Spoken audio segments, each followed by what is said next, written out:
সকল প্রস্তুতি সম্পন্ন করা গেলে 2026 সালের রমজান শুরু হওয়ার আগের সপ্তাহেও নির্বাচন আয়োজন করা যেতে পারে। সেক্ষেত্রে সেই সময়ের মধ্যে সংস্কার ও বিচার বিষয়ে পর্যাপ্ত অগ্রগতি অর্জন করা প্রয়োজন হবে।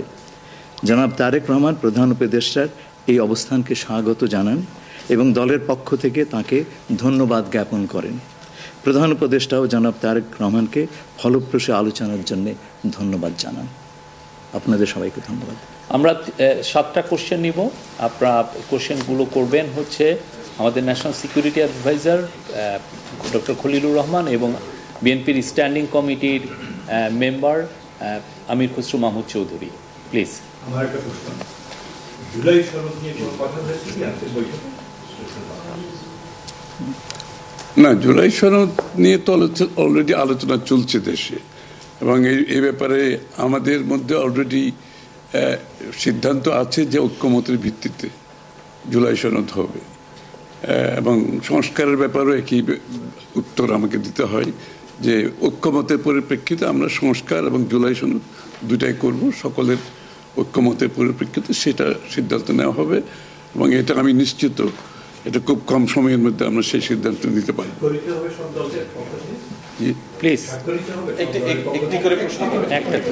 হ্যাঁ, ঐক্যমত যেখানে হবে স্বাভাবিকভাবে ঐক্যমতের পরিপ্রেক্ষিতে যে সিদ্ধান্ত হবে স্বাক্ষরিত তো হবেই, না হওয়ার কোনো কারণ তো নেই।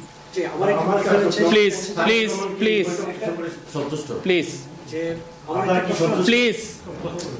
উনি প্রশ্নটি হচ্ছে যে যেটি বারবার যে কথাটি বলা হচ্ছে যে নির্বাচনের একটি সঠিক তারিখ নির্ধারণে আসলে সমস্যাটা কোথায়? একটি সঠিক তারিখ সুনির্দিষ্ট তারিখ, এর কোনো সমস্যাই নাই। আমরা কোনো সমস্যা দেখছি না। কেউ দেখলে পারে এটা ভুল দেখছেন। নির্বাচনের সম্পর্কে আজকে যৌথ বিবৃতিতে আমরা বলে দিয়েছি দুপক্ষই, এবং নির্বাচন কমিশন আমরা আশা করব শীঘ্রই একটা তারিখ ঘোষণা করবে। নির্বাচনের কথা হচ্ছে দেশের রাজনৈতিক পরিবেশে অন্যান্য বিষয় নিয়ে কথা হচ্ছে, সব বিষয়ে আলোচনা তো হবে স্বাভাবিক। আমরা তো নতুন বাংলাদেশ গড়ার প্রত্যয় নিয়ে সামনের দিকে এগোচ্ছি। সবাই আমরা চাই দেশ গড়ার যে প্রত্যয় আমরা নিয়েছি, আমরা ঐক্যবদ্ধভাবে সেই কাজটা করব। শুধু নির্বাচনের আগে নয়, নির্বাচনের পরেও বাংলাদেশ গড়ার যে প্রত্যয় নিয়ে আমরা সবাই ঐক্যমত হয়েছি সেটা আমরা সামনের দিকে এগিয়ে নিয়ে যাব। একজন প্লিজ প্লিজ উনি বলুন। সংস্কার নিয়ে যে দীর্ঘ আলোচনা হচ্ছিল, সেই সংস্কার বিষয়ে বিএনপির পক্ষ থেকে বা তারেক রহমান সাহেবের পক্ষ থেকে আপনারা কিভাবে রিঅ্যাক্ট করেছেন? যে আবার আমি শুনি, যে সংস্কার নিয়ে যে বর্তমান সরকারের যে একটা বিশাল রূপরেখা তৈরি হয়েছে, একটা বিশাল তালিকা, সেই তালিকা নিশ্চয়ই আজকে আপনাদের সামনে উপস্থাপন করা হয়েছে। যে সংস্কার বিষয়ে আপনাদের মতামত কি? বিএনপি কিভাবে সেটাকে? না, এটা তো পরিষ্কার। এটা এখানে না বোঝার কোনো কারণ নাই। বিষয়টা হচ্ছে সংস্কার। চিফ অ্যাডভাইজার সাহেব, তারেক রহমান সাহেব, আমরা সবাই একই কথা বলছি। যে বিষয়গুলোতে ঐক্যমত হবে সেগুলোতে সংস্কার হবে, তাই না? তো সংস্কারের বিষয় তো একটা চলমান প্রক্রিয়া। এমন না যে আজ সব সংস্কার এখন শেষ হয়ে যাবে। এটা নির্বাচনের আগেও কিছু সংস্কার হবে যেখানে ঐক্যমত হবে, আর নির্বাচনের পরেও সংস্কার অব্যাহত থাকবে। কারণ আমরা যেই দেশ গড়ার প্রত্যয় নিয়েছি, সংস্কারের প্রয়োজনীয়তা সবাই অনুভব করছে এখানে। সুতরাং আগে পরে সংস্কার চলতে থাকবে।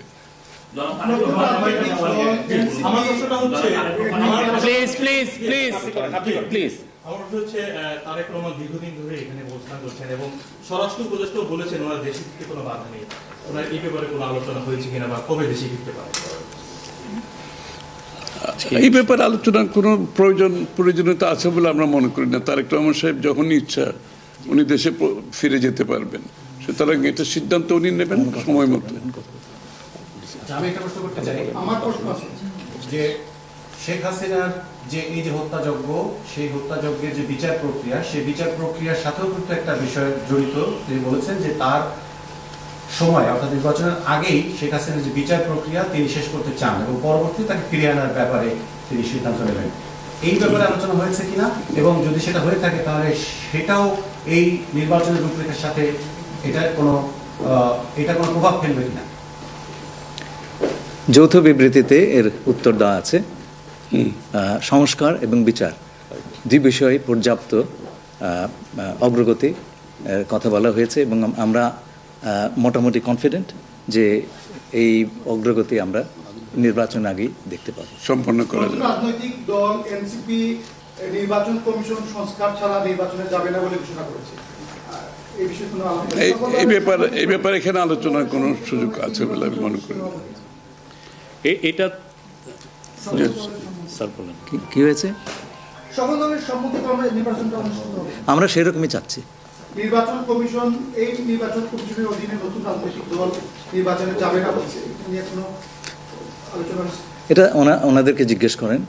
এটা যার প্রত্যেকটি দলের নিজস্ব মতামত আছে, তবে আমরা সকলকে নিয়ে নির্বাচনটা করতে চাচ্ছি। আচ্ছা, তাহলে কি আমরা বলতে পারি যে এপ্রিলে যে ঘোষিত যে নির্বাচনের রূপরেখা, তাহলে সেখান থেকে সরকার কিছুটা সরে আসতে চাচ্ছে বা আসবে? যৌথ ঘোষণায় এই বিষয়টি সুস্পষ্টই বলা আছে। আপনারা শুনেছেন, যদি সকল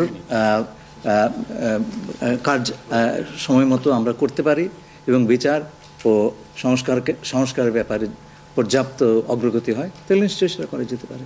এখানে আমি একটু অ্যাড করি যে ইয়ের সাথে, যে মিটিংটা প্রথমে আমাদের দুই সাইডের ডেলিগেশনের সাথে হয়েছে এবং পরবর্তীতে 1 to 1 ওনারা দুজনে দীর্ঘ সময় আলোচনা করেছেন। আপনারা কি সন্তুষ্ট কিনা?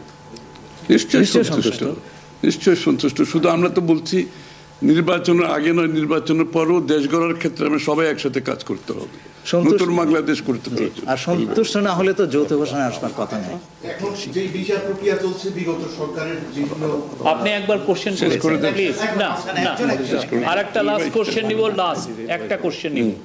জি, জাতীয় ঐক্যমত্যের সরকার গঠনের বিষয়ে কোনো আলোচনা হয়েছে কি? না, এটা তো নির্বাচন পরবর্তী সিদ্ধান্ত, যারা নির্বাচিত হবে তাদের সিদ্ধান্ত। সুতরাং এখানে তো আলোচনা হওয়ার কিছু নাই। Thank you.